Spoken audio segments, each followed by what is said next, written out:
Good morning to everyone who's on the listening to this through ACIM, gathered, for the ones who's listening to this through the live streaming, and definitely for the ones who's going to be hopefully listening to this through the YouTube. It just always amazed me of how far along we've come, where you can listen to the service in so many different ways now. It's such a beautiful thing to be able to recognize that and to be able to have a good awareness of that. And also, I made a decision today to, with guidance from the Holy Spirit, because I always, throw up to the Holy Spirit and ask for guidance whenever I'm going to speak, because the Spirit always has something in mind when they feel that I need to be happening in my life right now. And so sometimes I don't want to hear it, I don't want to listen to them, but you know what, we have to. And today it was about being present. And what I mean by that, when we take a moment and think about everything that goes on in our lives, how often that we are distracted. How many times, no matter what's going on, our minds goes either 1,000 and 20,000 miles an hour. We're not being present within ourselves. We're not being present within, people who we are interacting with.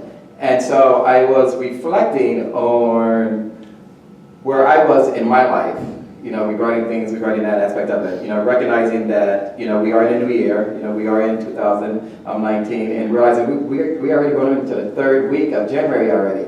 Man, time is flying by fast there. It's scary. It's like, whoa, wait a minute here.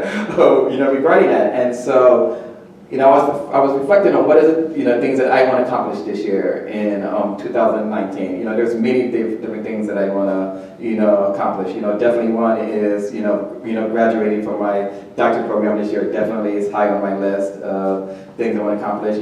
Recognizing that I'm returning 50 this year, which is going to be a big, achievement.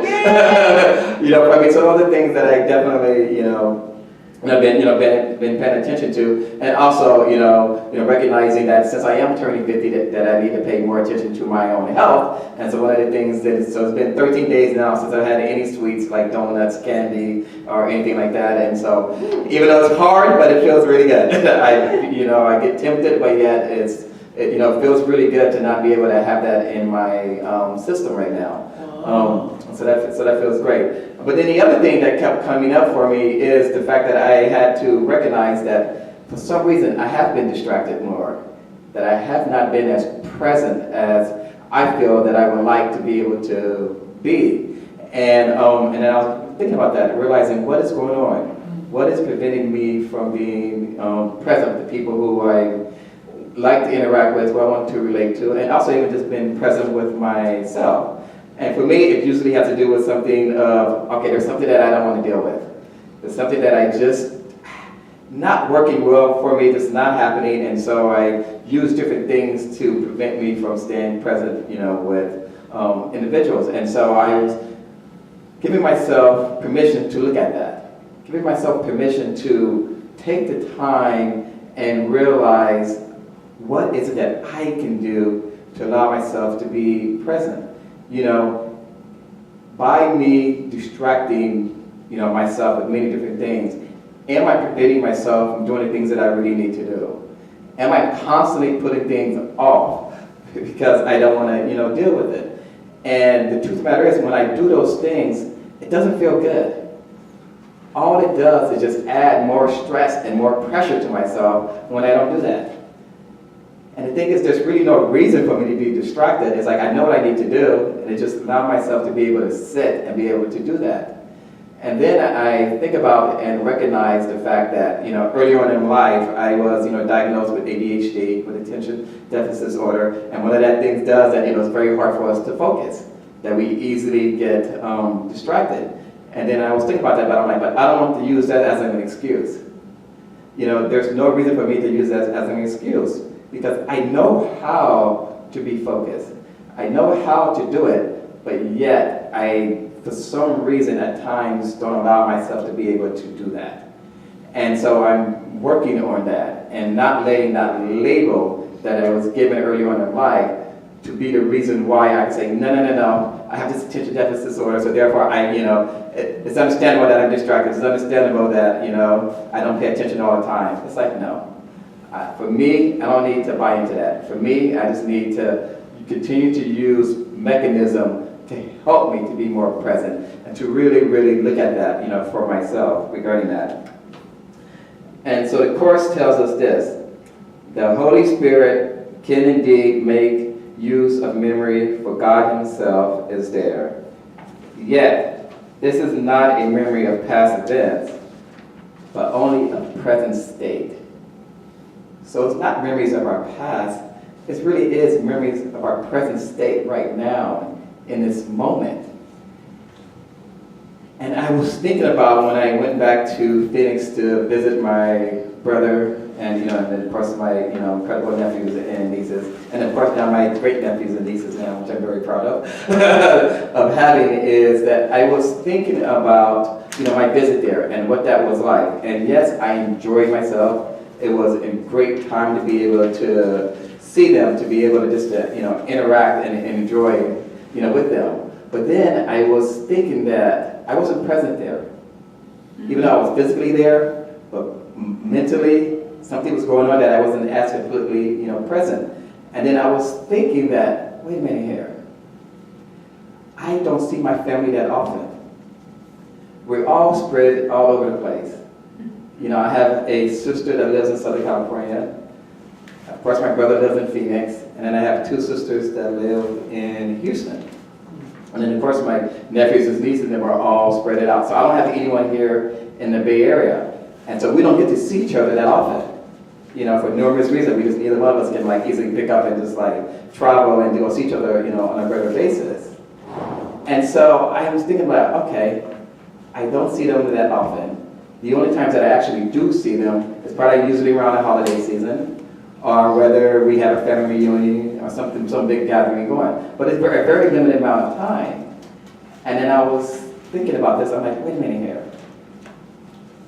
If I barely see my family, when I do go and visit them, why is it that I'm not present with them at that time?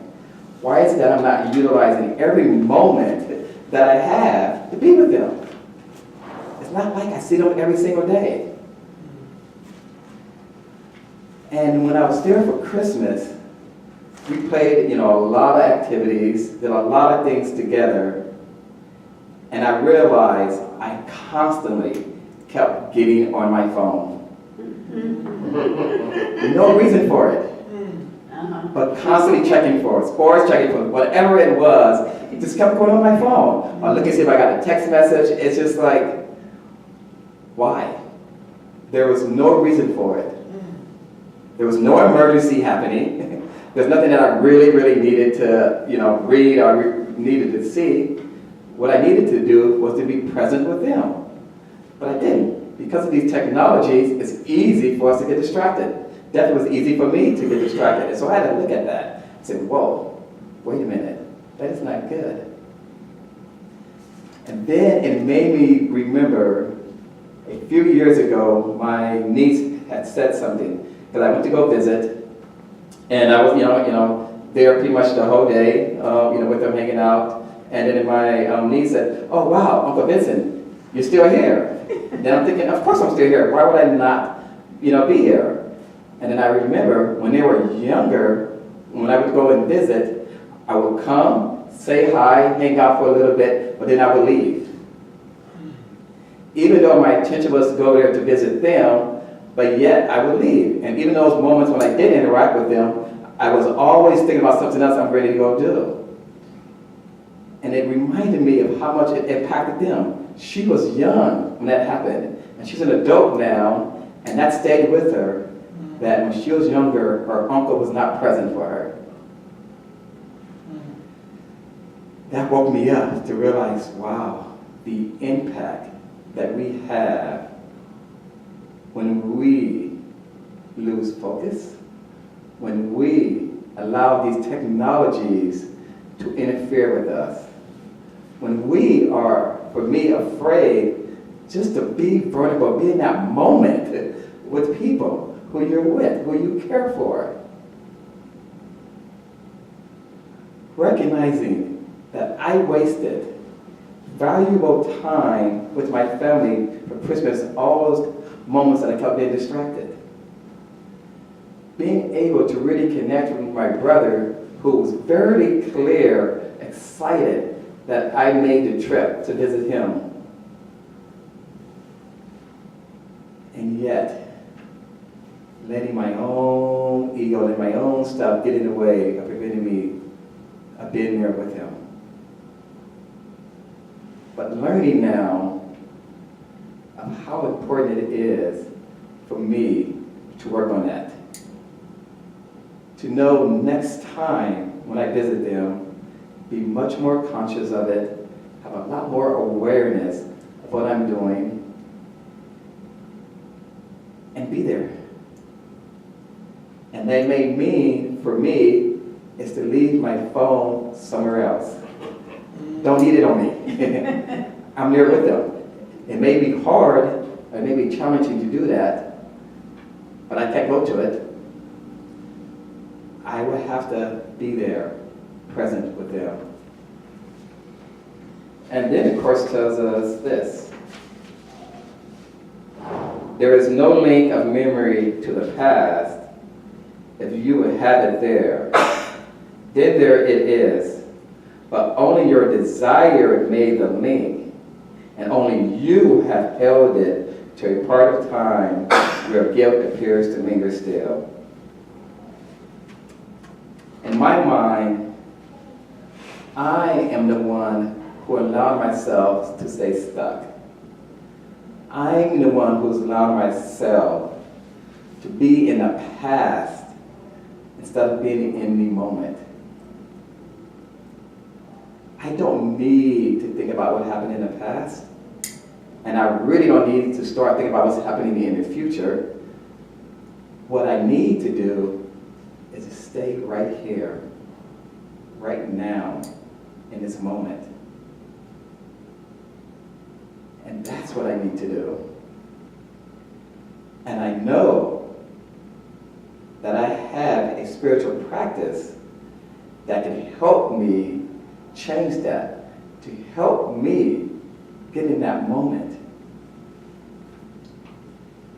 No matter how much our ego will want to continually come into our mind to find a reason like, no, you have to think about that. No, you gotta focus on the presentation that you just did and go over it over and over again, realizing, what did I miss in that presentation? Or that conversation that we had with someone and wondering, wait a minute here, I forgot to say that to them. I need to go back and correct that. It's like, no, we don't. All we need to do is just move forward. That's what I need to do. That's what I'm learning how to do. And it came really clear this week when I saw a new client at my internship. They came in, as you know, I'm working with kids. And one of the big things that we try to do as therapists is to build trust and rapport with clients that we see. That's important because they're coming in with things that they want to talk about, and so they're allowing themselves to be vulnerable. And it's important for us to be there to help create a safe place for them. And so for this client, I asked them several questions, because with kids and teenagers, I have to ask a lot more questions than I usually do with adults. And so they were talking, they were telling me about what's going on with them, and then I responded back to them of what I thought that they were saying. And then I saw this puzzled look on their face, and they didn't know what I was talking about. I totally brought up something that was not even in the conversation what they was telling me, because I got distracted. My mind started going other places in a session with someone's new, and realizing that is not a good thing, especially for a therapist, to lose track of what's happening when someone is sharing those deepest stuff with you and not being present in the moment with them. Especially with teenagers and kids, who I'm sure it's hard for them to come and talk to someone and then realize, wait, once again, someone is not listening to me, not understanding what I'm trying to share with you or anything. Who knows if they're going to come back next week when I'm supposed to see them again? Because the experience of them realizing that I, for a moment, lost track of what was going on. for that moment, I was not present with them. Even though, for most of the session, I was present with them, but as we know, we tend to hold on to the things that tends to be negative, or things that tends to wait a minute, cause us harm, or appears to cause us harm that we focus on. And for this person, I need to recognize and understand the impact that it may have on them. And it's making me realize more and more that I need to slow down and really, really pay more of attention to all the unnecessary things that I'm creating in my own world that is not necessary. I want to be there for my clients. I want to be present and listen because I know and understand the courage that it takes to come and talk to someone so they can hear you and help guide you in a way. I cannot afford to have a moment of lapse like I did. That is not me being present. That is not me being able to demonstrate and model for the people who I interact with. And when I think about being present, it's about us connecting, relating to others. And we can do that when we let go of all those chatters that comes up for us, that all that exists in our minds. Time neither takes away nor can restore. And yet you make strange use of it, as if the past has caused the present, which is but a consequence in which no change can be made possible, because its cause has gone. I get and I understand that our past, does, have something to do with our experience, today. I recognize that and I understand that. But the thing is, we don't have to stay stuck in that past. The thing is, I need to figure out a way of how to let that go, to give myself permission to move forward, to understand that no matter what my experience was in the past, I really do not have to continue to relive it. What I need to live is right here, in this moment. And I understand and recognize, because of this world that we are in, that it's going to constantly bring up these challenges for us, constantly going to bring up all these distractions that exist. But if I turn it over to the Holy Spirit and ask for guidance, that will change that. When I go in to my counseling sessions, ask Holy Spirit to help me to be present with these individuals. When I'm in meetings, ask Holy Spirit to allow me to be present. One of the things I'm starting to do is put my phone on Do Not Disturb. So that way I do not feel distracted and worried about who's texting me. I consciously made an effort of keeping my phone over there for right now. These little things is the things that we need to do in order for us to be present. Because I want a peace of mind. I want to be able to heal myself and this world. And the way I can do that is by being present with myself and with others. And that's my thought.